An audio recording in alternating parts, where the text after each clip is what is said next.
इस एपिसोड की शुरुआत में हम लोगों को तेन्यू को दिखाया जाता है जो कि मास्टर तेनताई को इस पोर्टल के अंदर में भेजने की कोशिश कर रहा था, लेकिन तभी ये कल्टीवेटर बोलता है, तेन्यू आज मैं तुम्हें जान से मार डालूंगा। इस पर एल्डर गूसोंग तेन्यू को सावधान रहने के लिए बोलता है, लेकिन तब तक तेन्यू ने मास्टर तेनताई को इस पोर्टल के अंदर में भेज दिया था और ये सभी लोग एक सुरक्षित जगह पर आ जाते हैं जहाँ पर एल्डर स्वांग क्यू बोलता है, तेन्यू क्या तुम ठीक हो? इस पर तेन्यू बोलता है, मैं बिल्कुल ठीक हूँ। तभी एल्डर गूसोंग बोलता है, मास्टर तेनताई कहाँ पर है? इस पर तेन्यू बोलता है, मास्टर तेनताई अब बिल्कुल ठीक है और वो अब जरूर से वापस लौट कर आएंगे। इस पर एल्डर गूसोंग बोलता है, अब हम लोगों को क्या करना चाहिए? इस पर तेन्यू बोलता है, मास्टर तेनताई को जिस किसी ने भी मारने की कोशिश करी है हम लोग उसे जिंदा नहीं छोड़ेंगे, लेकिन फिलहाल के लिए अभी हम लोगों को इस बात का ख्याल रखना है कि वो सभी लोग हुआंगफू सेक्ट के ऊपर अपना कंट्रोल करने की कोशिश करेंगे, लेकिन हम लोग उन लोगों के प्लान को कभी भी कामयाब होने नहीं देंगे। भले ही हम लोगों के पास मास्टर तेनताई का सोल है, लेकिन अभी हम लोग हुआंगफू सॉन्गजंग में नहीं जा सकते हैं, नहीं तो इस चीज की वजह से हम लोगों की मौत भी हो सकती है, क्योंकि अभी हम लोगों की पावर उतनी ज्यादा नहीं है। इसलिए जब तक मैं पावरफुल नहीं बन जाता हूँ तब तक आपको एल्डर गूजोंग हुआंगफू सेक्ट में चले जाना चाहिए।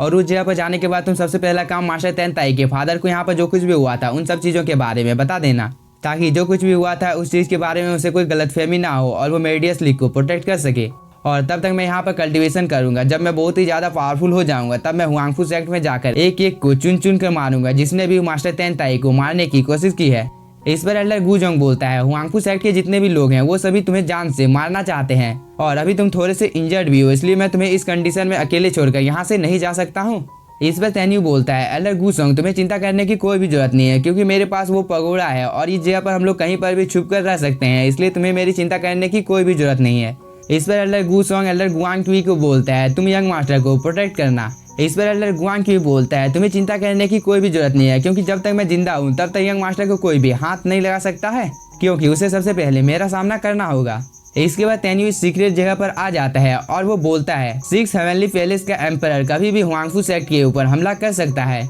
और साथ ही यूकिन के शादी का डेट भी धीरे धीरे नजदीक आ रहा है, इसलिए अब मैं बहुत ही बड़ी मुसीबत में फंस चुका हूँ, इसलिए मुझे जल्दी से पावरफुल बनना होगा। इसके बाद तेन्यू इस पगोड़ा को समन कर लेता है और इसके अंदर में वो कल्टीवेशन करने के लिए चला जाता है। दूसरी तरफ हम लोगों को हुआंगफू सेक्ट का सीन दिखाया जाता है जहाँ पर मास्टर तेनताई के फादर मास्टर तेनताई के स्वॉर्ड को पकड़कर रो रहे थे और वो बोलते हैं, बेटा मैंने तुम्हें कितनी बार समझाने की कोशिश की थी कि तेन्यू अच्छा इंसान नहीं है, तुम्हें उसके इतने ज्यादा नजदीक नहीं जाना चाहिए, लेकिन मेरे बेटे तुम्हें चिंता करने की कोई भी जरूरत नहीं है, क्योंकि तुम्हारा ये फादर तुम्हारी मौत का बदला लेने वाला है। क्योंकि तेन्यू इस वर्ल्ड के चाहे किसी भी कोने में छुपा हुआ क्यों ना हो, लेकिन मैं उसे जान से मार डालूंगा। तभी ये एल्डर आगे की ओर आ जाता है और वो बोलता है, तेन्यू को हम लोगों ने ढूंढने की अपनी पूरी कोशिश की, लेकिन वो अभी तक हम लोगों को नहीं मिला है, लेकिन क्या हम लोगों को मेडियस लीग को डिस्ट्रॉय कर देना चाहिए? इस पर मास्टर तेनताई के फादर बोलता है, मैं इतनी आसानी के साथ में मेडियस लीग को डिस्ट्रॉय नहीं करूंगा, बल्कि तुम यहाँ पर मेडियस लीग के जितने भी लोग हैं उन सभी को कैद कर कर रखो, क्योंकि जब तेन्यू इस जगह पर आएगा तब मैं उसकी आंखों के सामने उन सभी लोगों को जान से मार डालूंगा। इस पर ये एल्डर भी हाँ बोलकर मेडियस लीग की ओर चला जाता है। तभी एक एल्डर आगे की ओर आ जाता है और वो बोलता है, लॉर्ड अब हम लोगों के हुआंगफू सेक्ट का कोई भी लीडर नहीं है, इसलिए क्या हम लोगों को इस चीज के ऊपर ध्यान नहीं देना चाहिए? लेकिन मास्टर तेनताई के फादर तो इस एल्डर के ऊपर एक अटैक कर देते हैं, जिसकी वजह से इसकी मौत इसी जगह पर हो जाती है। और यहाँ पर मास्टर तेनताई के फादर सभी को बोलते हैं, अभी अभी यहाँ पर मेरे बेटे की मौत हुई है, तुम लोगों को हुआंगफू सेक्ट के नए मास्टर की चिंता सभी को सताई जा रही है। तभी एक दूसरा एल्डर बोलता है, हम सभी लोग तो यहाँ पर हुआंगफू सेक्ट की भलाई के बारे में ही बात कर रहे हैं। इस पर मास्टर तेनताई का फादर बोलता है, मुझे कोई फर्क नहीं पड़ता है कि फ्यूचर में हुआंगफू सेक्ट का लीडर कौन बनने वाला है, बस मेरे यहाँ पर एक शर्त है, अगर तुम लोग मेरी शर्त को मानने के लिए तैयार हो तो तुम लोग यहाँ पर जो चाहे कर सकते हो, मैं तुम लोगों के मामले में अपनी टांग को नहीं हराऊंगा। इस पर ये एल्डर बोलता है, आप अपनी शर्त को बता सकते हो। इस पर मास्टर तेनताई का फादर बोलता है, मेरी शर्त यह है कि तुम लोगों को तेन्यू को मारने में मेरी मदद करनी होगी, और तब तक किसी ने भी अगर हुआंगफू सेक्ट के लीडर बनने का जिक्र किया तो मैं उसे खुद अपने हाथों से जान से मार डालूंगा। और मैं तुम लोगों की जानकारी के लिए बता देता हूँ कि हुआंगफू सेक्ट में डिवाइन रेलम से ऊपर भी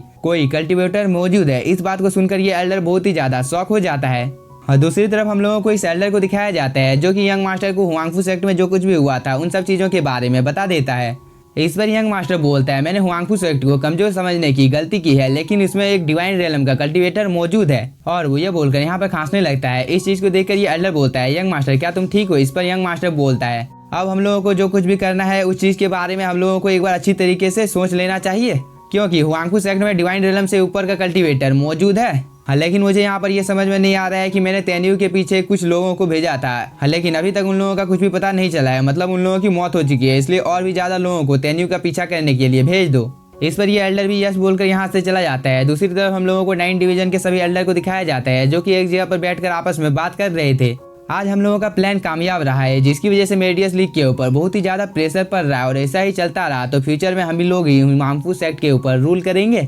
लेकिन हम लोगों को ये नहीं भूलना चाहिए कि तेन्यू अभी भी जिंदा है। इस पर ये दूसरा एल्डर बोलता है हम लोगों को जितनी जल्दी हो सके तेन्यू को जान से मार देना चाहिए, क्योंकि मास्टर तेनताई के फादर ने खुद ये ऑर्डर दिया है कि अगर हम लोग तेन्यू को उसके सामने पकड़ कर ले जाते हैं तो वह खुद हुआंगफू सेक्ट की जिम्मेदारी हम लोगों के कंधों के ऊपर दे देगा। और ये सभी यहाँ पर कुछ देर तक आपस में बात करने रहते हैं, लेकिन तभी ये एल्डर बोलता है ये लोग कितने ज्यादा बेवकूफ हैं, क्योंकि यहाँ पर जो कुछ भी हो रहा है वो सब कुछ मेरे यंग मास्टर के प्लान के हिसाब से ही हो रहा है। तभी यहाँ पर एक डिसाइपल आ जाती है, जिसे देखकर उसका फादर बोलता है क्या तुम ठीक हो और क्या तुम लोगों ने मेडियस लीग के प्रोटेक्टिव बैरियर को डिस्ट्रॉय नहीं किया है। इस पर ये लड़की बोलती है 5 डिवीजन के लोगों ने मिलकर उस प्रोटेक्टिव बैरियर को डिस्ट्रॉय कर दिया था, लेकिन तभी जिन क्लैन के लोग भी मेडियस लीग में आ गए थे और उन लोगों ने मेडियस लीग के ऊपर अपना कंट्रोल पा लिया है और साथ ही इस चीज की वजह से हम लोगों को भी बहुत ही ज्यादा नुकसान हुआ है। इस बात को सुनकर ये एल्डर बहुत ही ज्यादा शॉक हो जाता है और वो बोलता है एल्डर जिन आखिरकार तुम इस जगह पर करना क्या चाहते हो। इस पर एल्डर जिन बोलता है जो भी इस दुनिया में पावरफुल है उसी का रूल चलता है। इस बात को सुनकर इस लड़की को बहुत ही ज्यादा गुस्सा आ जाता है और वो अपनी स्वॉर्ड को एल्डर जिन की ओर कर देता है। इस पर एल्डर जिन बोलता है तुम्हारी इतनी ज्यादा हिम्मत हो गई कि तुम मेरे ऊपर अटैक करने की हिम्मत कर रही हो, और वो ये बोलकर इसके स्वॉर्ड को दूर कर देता है, जिसकी वजह से इसके फादर को यहाँ पर थोड़ा सा गुस्सा आ जाता है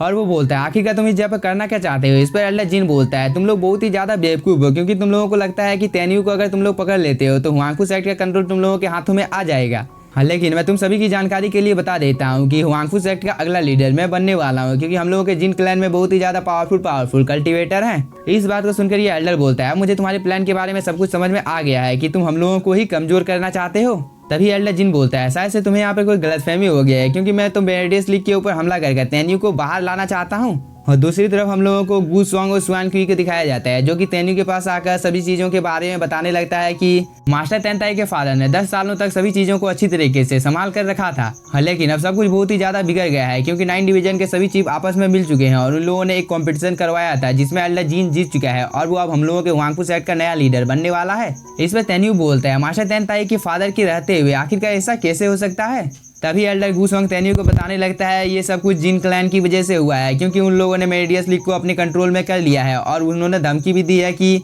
अगर तेन्यू बाहर की ओर नहीं आता है तो वो लोग मेडियस लीग को डिस्ट्रॉय कर देंगे। इस पर तेन्यू बोलता है इन सभी लोगों को मरना होगा, और तेन्यू के यह बोलने के साथ ही हम लोगों का ये एपिसोड हो जाता है खत्म। तो अगर आप लोगों को एपिसोड पसंद आया होगा तो चैनल को सब्सक्राइब कीजिए और वीडियो को like. Thank you for watching.